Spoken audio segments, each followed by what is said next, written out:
Hi everyone, not quite sure what happened there.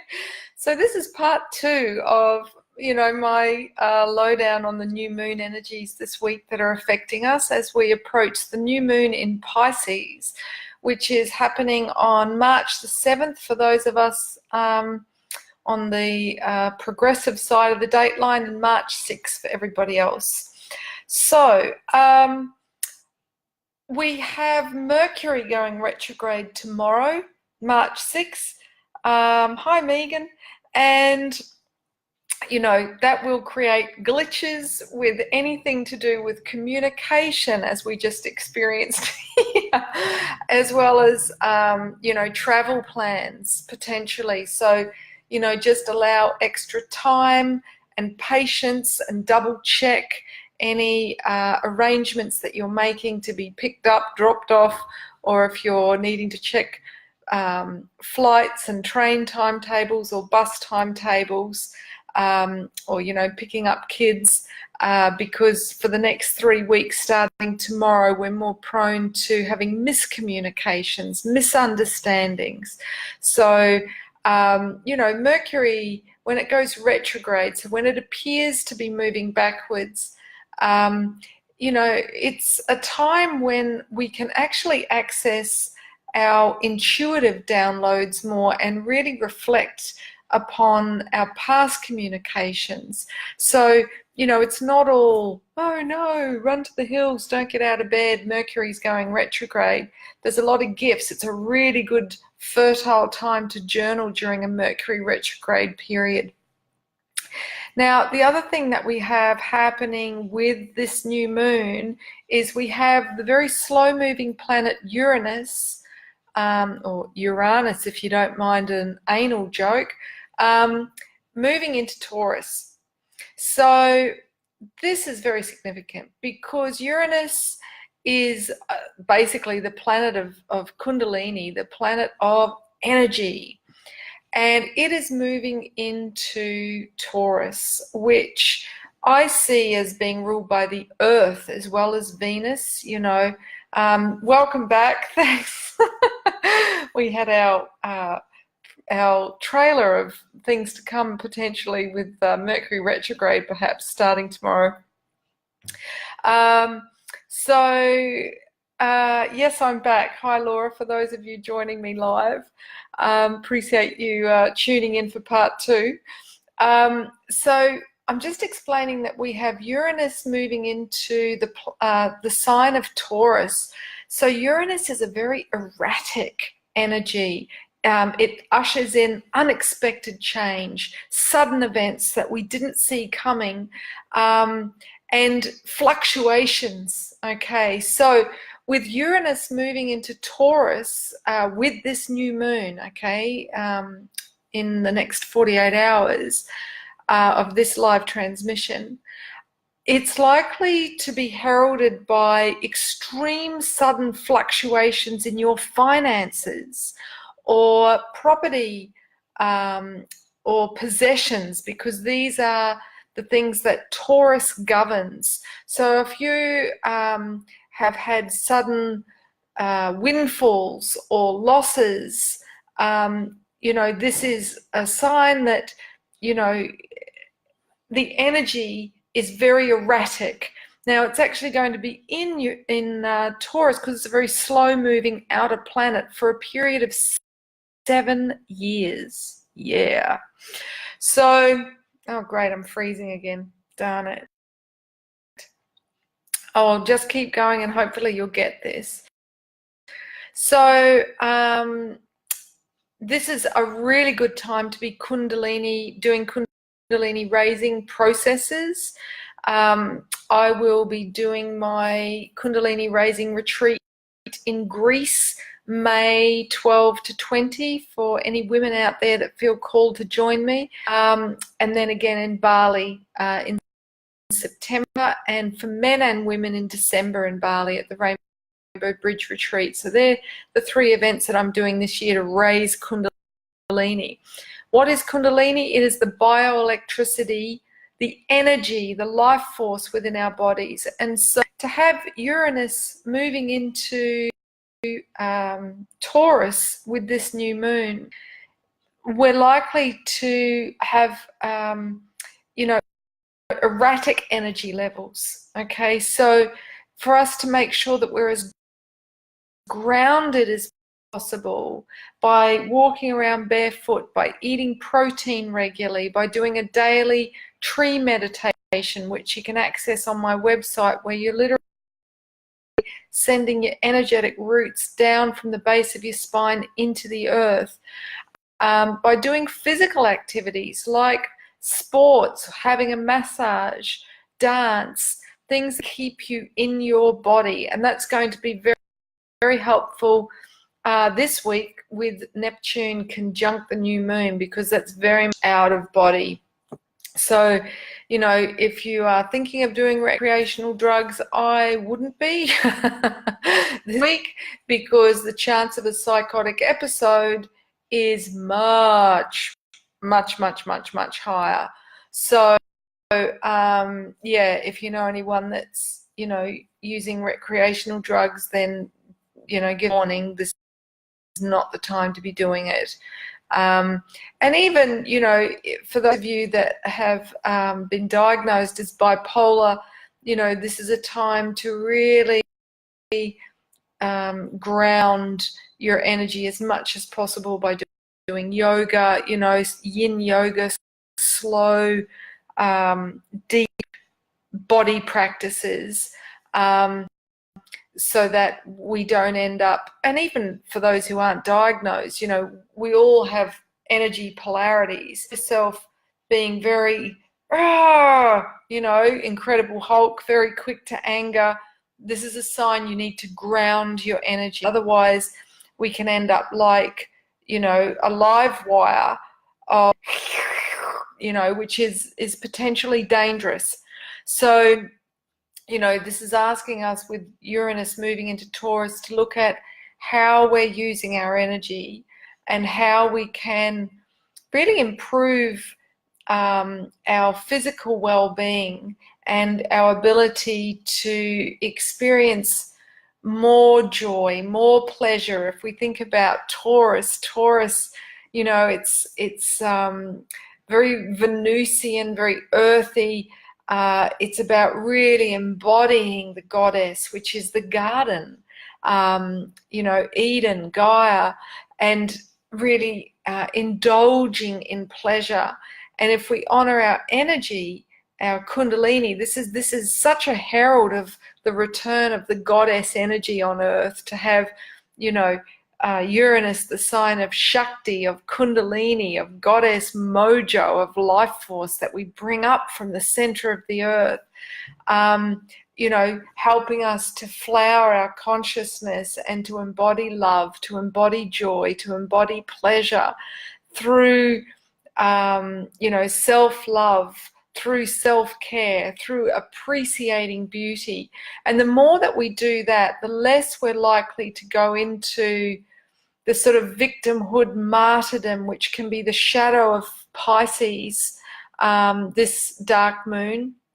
For those of you who suffer migraines, this new moon is a time when you may be more prone to a migraine, because the archetypal energy of new moon in Pisces is Hecate, that inner wise woman, the inner mystic, and she is the feminine archetype that sits in our third eye. And so, when we haven't had enough downtime, when we're go, do, too much in the external world, too much rational pressure, and too much operating out of the masculine half of our psyche, then the inner part, the feminine, can just, whether that's severe menstrual pain, whether that's migraine, but it's a sit down, you're going in. It's like the dark feminine, not evil, but the dark feminine, who is the part of us that is the destroyer, that creates the space through chaos to take us into the void of nothingness, so that we can surrender. Okay, that's the real strength of Pisces, to hand it all over. So if you feel like the pressure is building up internally because you have not had enough time unplugged, enough time to yourself to process your experiences, you know, time away from the imposition of notifications and noise and other people, then, you know, please take note of what I'm saying. You don't need to manifest a migraine or extreme menstrual pain to stop and unplug and go into, you know, a sensory deprivation chamber, a dark room, a flotation tank, to just go deep into the feminine landscape within, into the inner realms, because that is certainly the place where this new moon is asking us to go. And when we go there, when we go to the cosmic womb, the galactic center, it is there that in that stillness, in the Om space, you might like to go there through chanting Om, or there's lots of, you know, beautiful music. Hang drum is beautiful. There's what are they called? Hang Massive on YouTube. You can Google them. Really just music to soothe your whole energy field, your, you know, your nervous system. Just, you know, or lie down in darkness and listen to music that will soothe your soul this new moon. And this is something we can do with our kids, you know, teach them the value of having yin time. Yeah, because in our fast-paced world where we're expected to always be on and responding to all the notifications that are coming at us from many different, you know, mediums, we have to really be vigilant with taking space to be one with the mystery. And if we don't, then, you know, life gets harder and harder. It becomes a struggle. So if you've been finding yourself, you know, bemoaning your fate with big, heavy sighs, yeah, that's a bit of a flag that the victim martyr is driving the bus right now. So, you know, we're all the one consciousness experiencing itself individually. So, you know, you're not alone. It's totally human to go into victimhood, to go into woe is me, you know, and to feel martyred by how much you give and how tired you are. But know that you have the power at any time to just pull the plug on the drama and go within to that deep space 9 within. And in that place, seed by asking, how do I want this to look? And focusing on that and giving gratitude that you are now manifesting that, rather than reacting in fear to what's happening out in the external world. So there are my thoughts for this new moon. I hope that you were able to access the video. Good luck with Mercury going retrograde tomorrow. Be very clear with your communication. And for those of you in Australia, I would be thrilled to spend time with you in person. We're coming to Sydney this weekend, so the ceremony this Friday evening at the Leela Centre in Darlinghurst is for men and women, whether you're single, coupled, LGBTQ, doesn't matter. Everybody in the Rainbow Tribe, we're all freaks, we're all welcome. And this ceremony is a beautiful ceremony. Everyone that's experienced it just walks away in a state of joy, just feeling so much lighter than when they walked in. It's profound healing that it offers, to look at what stories we're running about the opposite, what is still stopping us from really just dropping this state of competition and separation with our opposite, regardless of our gender preference, so that we can all move on as a species. So, you know, if you would like to clear whatever it is you're carrying about the opposite gender, then I invite you to come to these ceremonies. We're in Sydney this Friday night, and in Adelaide next Friday night, and the following Friday night, the 22nd of March, we're in Melbourne. We're also doing workshops. So the workshops, again, they are for singles, couples, LGBT, hetero, everyone welcome. these workshops look at the shadow dance of relationship, which we all do, okay? Again, regardless of gender preference, age, we all do the same shadow dance in relationship. So it's understanding that when the wounded feminine and the wounded masculine are interacting, what happens, what the triggers are, how to diffuse those downward spirals so that we don't destroy and erode the love. So, you know, it's a wonderful set of tools and insights to access regardless of your current relationship status, so that you can, you know, attract somebody to journey relationship with you as a path of conscious mutual honoring, healing and growth. And that is, you know, what we are here to do in this new paradigm. It's love is the way forward. So yeah, check out the events. I'll put the link up with this video.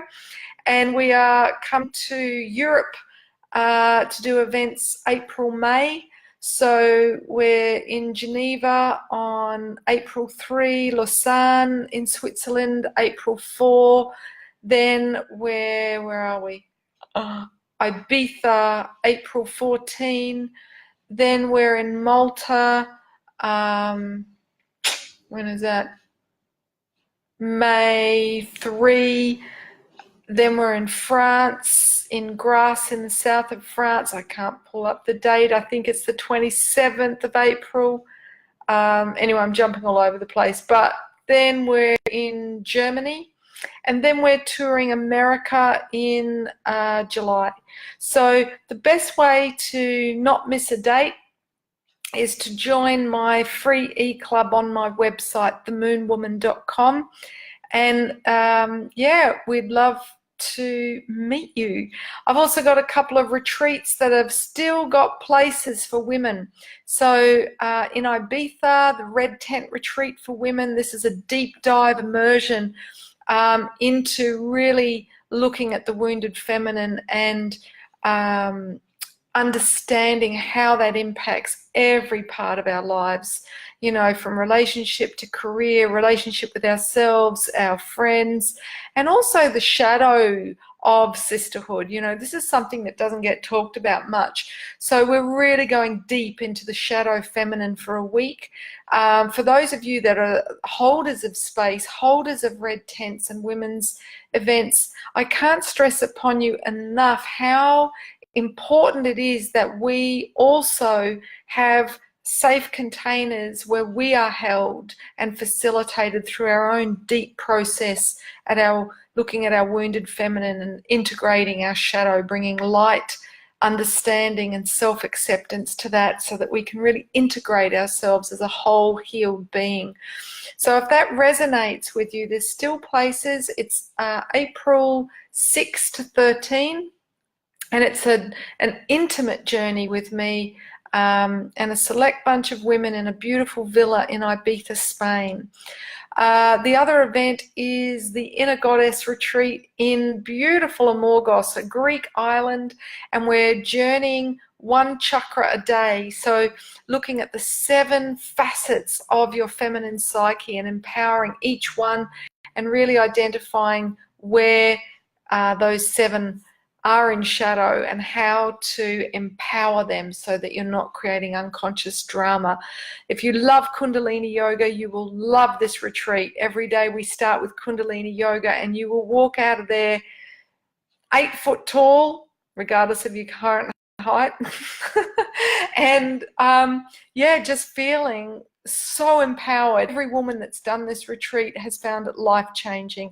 So we've still got places. The dates for that is in May, the 12th to the 20th. So yeah, it's the first time I've offered these events in the Northern Hemisphere. So for those of you in the UK, in Ireland, in Europe, in the US, this is as accessible as it's ever been, rather than having to journey to Bali.